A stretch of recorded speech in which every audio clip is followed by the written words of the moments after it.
Dora Luz Margarita Shuey Hayworld was born in Torreon, Mexico on February 22, 1937. Her parents Gilberto Margarita and Luz Margarita gave birth to 9 children, 7 girls and 2 boys. Her father was a military doctor underneath the famous general Don Porfirio Diaz, who was in power for 30 years as a dictator. Her father decided to quit his job as a military doctor because of the stress it had on him, and he decided to open a pharmacy and dedicate himself to cure all his patients. While he worked, Dora's mother would walk past the pharmacy every day, and he had fallen in love with her. He was 35 at the time, and she was only 15. A cohort of that generation was fixed marriages. Fortunately enough, Dora's mother ended up being in a wonderful marriage. When Dora was born, she stayed in Torreon for 3 years and then moved to Guadalajara, where she and her brothers and sisters could attend a university. Her mother went with the children while Dora's father moved into the hills where he could take care of his pharmacy. He visited them once a month for the next couple years, traveling over 400 miles to see his family. Years later, Dora's father became sick and got Malta fever because he drank unpasteurized milk. The family decided to move back to Torreon to help him. When the family came back to Torreon, they were in shock to find their house torn into pieces. The house had been rented for 10 years and they had no idea it was in shambles. The renters had dug up the floors and torn down the house. They had discovered the lost treasure of Pancho Villa right underneath their floor. Pancho Villa was a Mexican revolutionary leader who was known as the Robin Hood of his time. He was a killer and a bandit, but many saw him as a hero. He had stolen from the rich in order to give to the poor.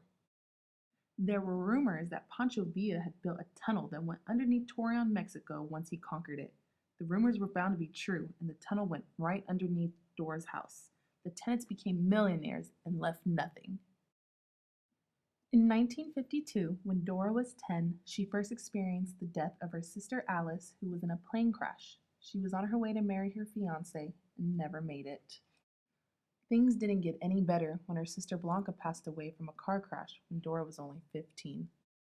Dora hesitantly moved on and decided to get a job when she was 16 working for a tire and oil company following a secretary job at the electrical plant.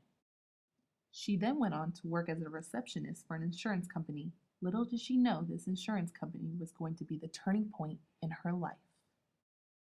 One ordinary day, while Dora was working at the front desk, an American blue-eyed man named John Davis Shuey came in and began to flirt with her, asking her for tourist insurance. He was an electrical engineer and worked in Point Mugu in Oxnard. John swore to her he would come back to marry her. She laughed at him, thinking he was joking. For the next year, they exchanged mail. Dora's English teacher would help her write back to John in English since she only spoke Spanish. John came back and visited once more and asked Dora's father for his blessing to marry her. He agreed as long as he brought her back every year to visit. John made a promise, and the next time he came back, he married Dora. Dora and John married May 18, 1963. Dora began a new life with John. She spoke highly of their adventurous honeymoon. They first stopped in Mazatlan where John got really sunburned. She laughed at him though because he was so white that he was not used to getting sunburned so bad.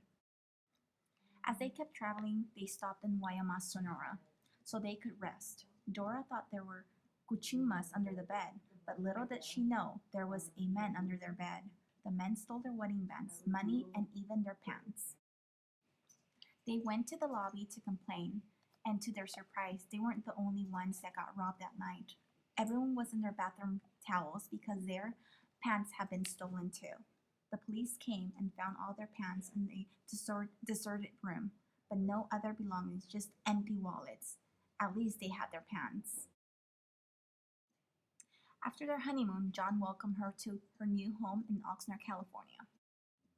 Dora and John had their first child, Sandra, when Dora was 26. Together they had 3 children, Sandra, Lisa, and David. Dora stayed home with the children and was very involved with their school. She was a hostess for the PTA staff and helped with all their school events. She would dress up as a gypsy, would help with Halloween parties, and all sorts of events. She could afford not to work because she only made $3.50 an hour, and usually grandparents will help with children, but they were all too far. Dora and John also loved to take trips and go camping. John was the type of guy that he was not very social and loved the outdoors. They would gather up the children, get in the camper, and travel everywhere in it. They took trips to the lakes of Lake Shasta, the Sequoias, Kern River, and the King Canyon. King Canyon was John's favorite, and they visit every year. John gave Dora a healthy and happy lifestyle, and she reported having nothing less than an excellent relationship. John also kept his promise to Dora's father and took her back every year to visit her family. Her father passed away in 1972, but she continued to visit her mother, sisters, and brothers. Over the years, her children grew into fine adults. Sandra married Jim and had 3 children. She works at a financial institution and lives in Valencia now. Lisa married Timothy and had 3 children. She is a nurse now and lives in Washington State. David has not gotten married or had any children, but lives in Palm Springs. As the children left home, Dora began to keep up with new hobbies. She began taking classes in ceramics at Oxnard College and became really good at it. Her projects were even kept in the library. She did this for years until her life took an unexpected turn. At age 51, John was diagnosed with bone cancer. For 3 years, Dora took care of her husband until he passed away in 1988 at the age of 54. She and John had been together for 25 years. She was so devastated. She felt as if she lost a part of her. After John passed away, Dora attended a support group at St. John's Hospital that helped widows to cope with their loss. Things began to turn around for the better when she met Robert Hayworld. Robert had just lost his wife to cancer also. They built a great friendship and were inseparable. Together, their companionship helped heal them, and they fell in love. Robert was 70 when he met Dora at age 52. Her friends joked with her and said he robbed the cradle. She did not mind. He was a joy to be around. They spent 15 years unmarried, but happily in love. They married in 2004 when she was 67. It was a very small ceremony with only close friends. Her marriage with Robert was quite an experience. He was a retired Marine who sailed on the USS Aristotle. He had gotten out of service 1 year before Pearl Harbor. Robert loved to travel and be around lots of people. He loved to dance and party and lived like he was going to be young forever. He traveled to places like the Mexican Riviera, Puerto Vallarta, Cabo San Lucas, and Acapulco on a cruise. Robert had retired from Point Mugu, so he wanted to enjoy his retirement to the fullest. Dora recalled enjoying Thursdays with Robert because every week they would go to senior dances where they would waltz and tango. Robert's birthday was on Halloween, so it was always a big party to celebrate for them. They would dress up as farmers, vampires, Mickey and Minnie Mouse, and devils. Every Sunday afternoon, Dora and John would go to the community center in Fort Hueneme.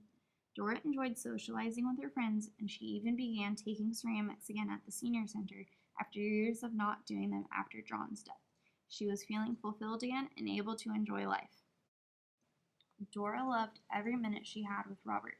He was so much fun with such a giving heart. Robert loved to build tables, cabinets, desks, and even had his own vegetable garden. As time passed, Robert was becoming sick. He began to have heart problems and passed away a year ago in 2013 from a heart attack. Robert was 95 years old.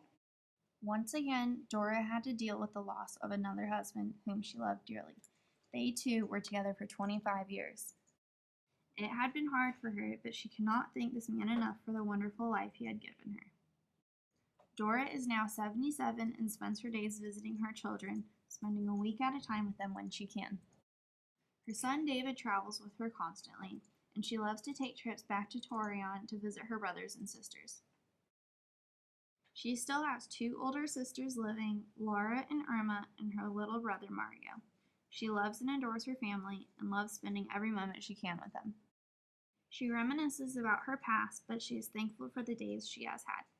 Dora had 2 excellent husbands who were very different, and she loved them both very much in different ways. They each loved her, respected her, and gave her the best years of her life. She lives off the beautiful and happy memories she has made with both men as well as her family. I was very happy with my two husbands. With John was very special because he was the father of my children, and he went twice all the way to Mexico to see me and to get married. So he was a very good husband and very handsome. And with Robert was different because my second husband, I love him dearly also, and he was very good with my children, and we did a lot of things together, but they were completely different. But I think that my first husband, the father of my children, was very special to me. But I love them both.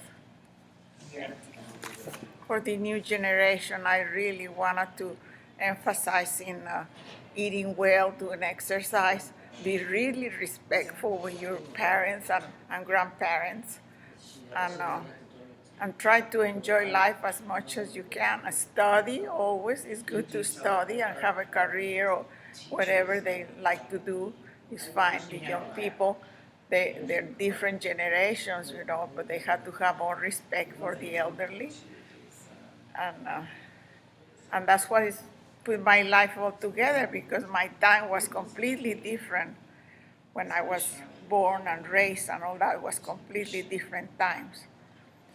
So I guess that's all that I have to say. And these girls, they do wonderful job. Grace, Sabrina, and Taylor, they do wonderful interviews with me, and I'm very pleased that turned out so well. Okay? Thank you very much. Bye.